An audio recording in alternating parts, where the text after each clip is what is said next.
Halo, bertemu kembali di channel Sefri Doni. Pada video kali ini saya akan memperlihatkan bagaimana cara menambahkan atau mensubmit item ke ePrints ya. Pertama sekali kita harus siapkan akun usernya terlebih dahulu.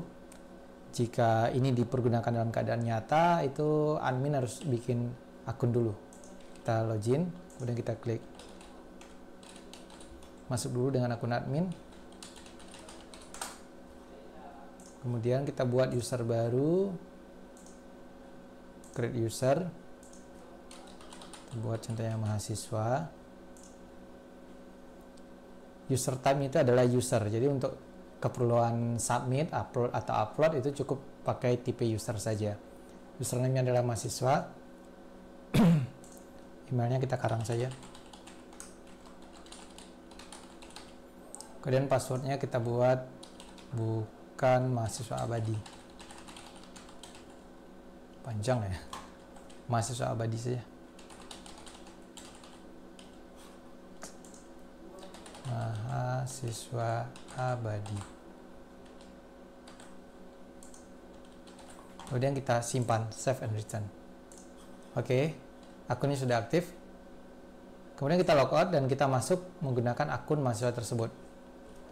Mahasiswa, sekian passwordnya. Ini dia.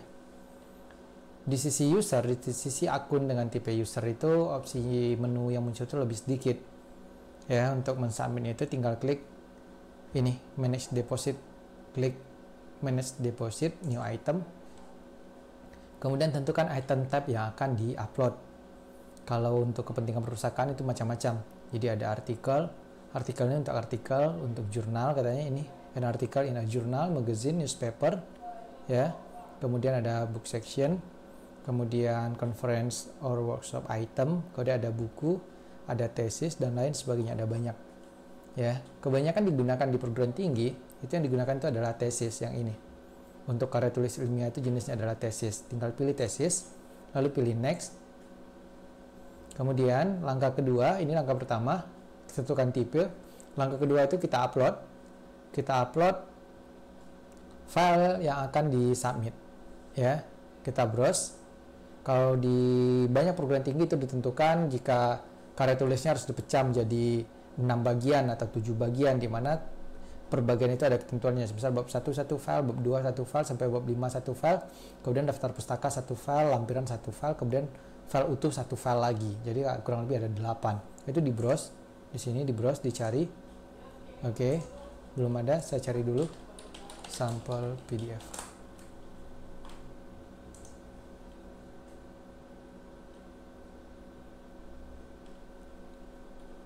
Oke, ini saya download. Kemudian saya buat menjadi 8 file. Oke, saya contoh dulu sampul bab 1,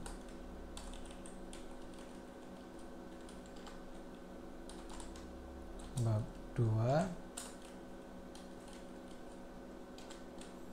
bab 3,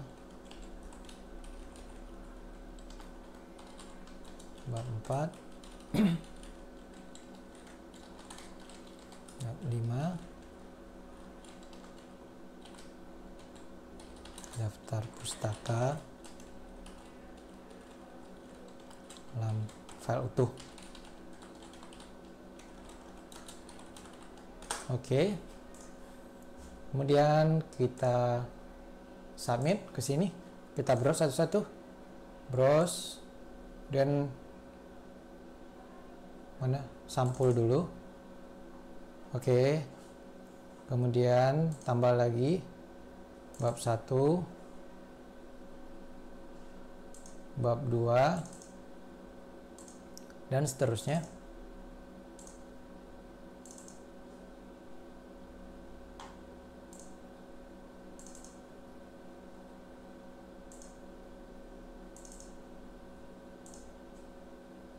Oke, ini kurang lebih begini. Kemudian di beberapa kampus ada ketentuan di mana bab 2, kemudian bab 4 dan file utuh itu tidak bisa diakses atau dia close access. Hanya petugas repositori yang bisa mengaksesnya. Untuk pengaturannya ada di gambar ini nih. Di show option. Ini kita pilih bab 2. Kemudian di sini kita buat visible to-nya ini kita buat repository staff only. Jika ini anyone, maka semua orang bisa lihat, bisa download.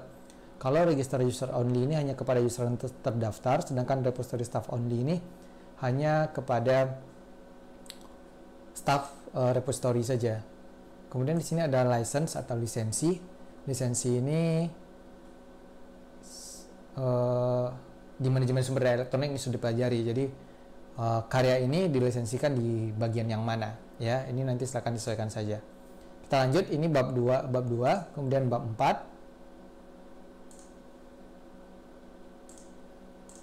Oke. Cek lagi bab 2. Oke. Kemudian file utuh.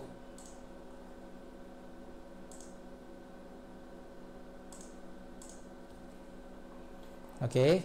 Setelah item filenya masuk, dokumennya masuk, kita lanjut next ke tahap berikutnya, ke bagian detail. Di detailnya yang banyak isian.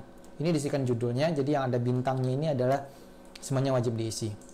Ya, saya contohkan, ini hanya contoh saja.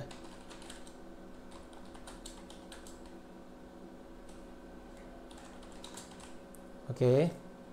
Kemudian thesis type ini jenjangnya.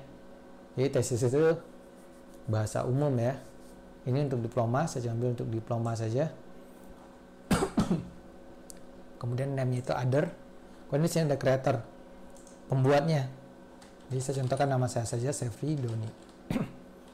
Emailnya diisi untuk korespondensi. Ini jika ditulis oleh corporate creator, artinya bukan perorangan.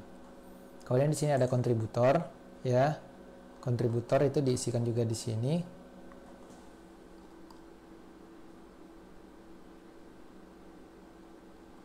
Ini untuk pembimbing itu biasanya gunakan thesis advisor ini, ya.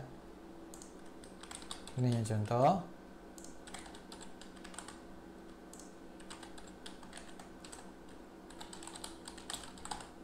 Kemudian kita tentukan divisi. Divisinya adalah prodi yang kemarin teman-teman sudah coba kerjakan di video yang sebelumnya. Saya contohkan ini adalah dari prodi kimia, School of Chemistry. Kemudian status ini adalah publish. Kemudian tahunnya itu tahun berapa. Ini berdasarkan halaman pengesahan atau halaman persetujuan. Ini tahun, bulan, dan tanggal. Ini publication. Institusinya diisi, institusi ini diisi dengan nama kampus.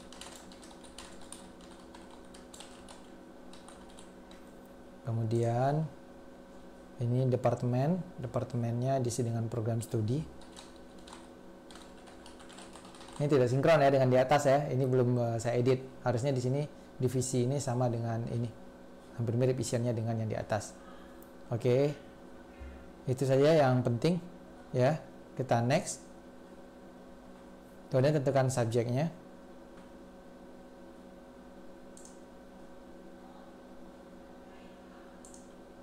Klik add, oke, sudah masuk, kemudian next.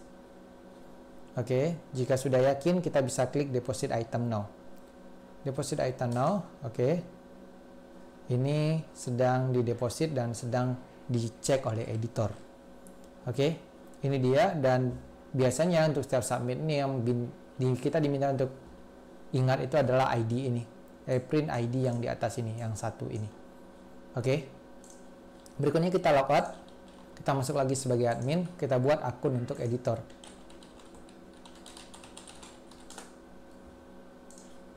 Admin, create user, kita buat pustakawan, create user, editor, next.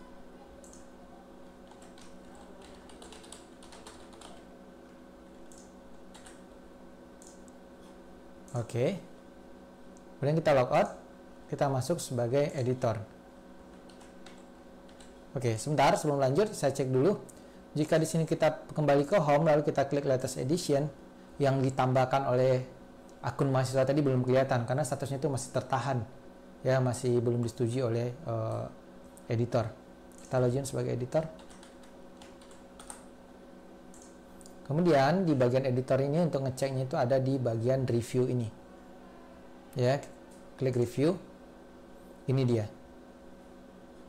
ada satu untuk ngeceknya itu ada yang gambar kaca pembesar itu view item.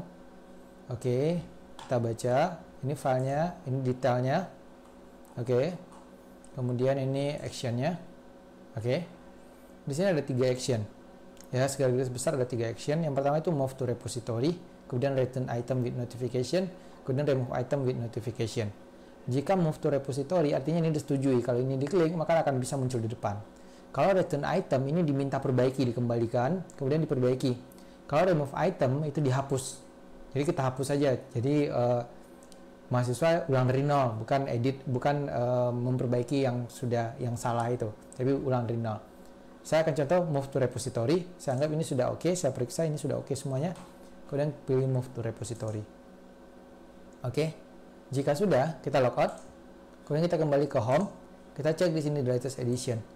Itu dia ada. Ini. Ini dia yang tadi.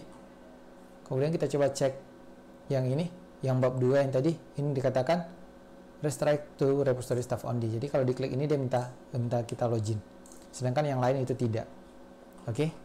Jadi kira-kira begitu cara menambahkan item ke ePrims atau ke repository institusi yang menggunakan ePrims dengan akun tipe user, kemudian memeriksanya itu dengan akun tipe editor. Oke, sekian video kali ini. Terima kasih banyak dan sampai bertemu pada materi berikutnya.